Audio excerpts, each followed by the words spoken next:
Ало. Пита чуе премиерот.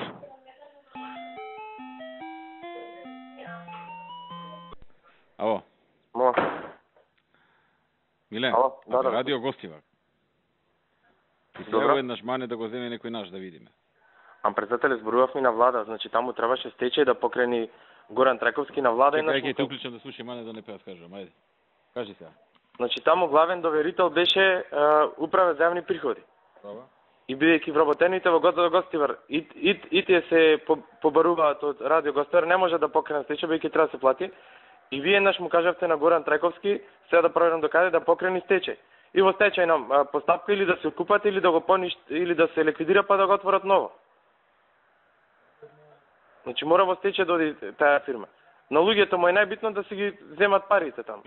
А се даде на Унија на млади нешто на некој човек да го работи? А многу долгови има таму. Ако сака некој neko земе, ма тоа не е профитабилно, не е. Постои се радиото, таму има еден вработен. Но не е за профит, работа да го работи.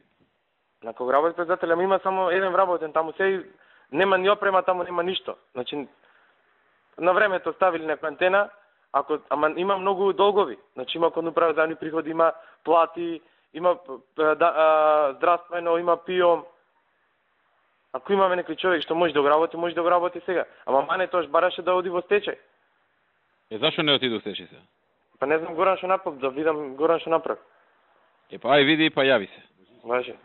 Да го разборичкаме ова и да го брзаме. Ќе ви пишам одма. Или пишем или јави се тука. Тука сме ние у канцеларија. Ај.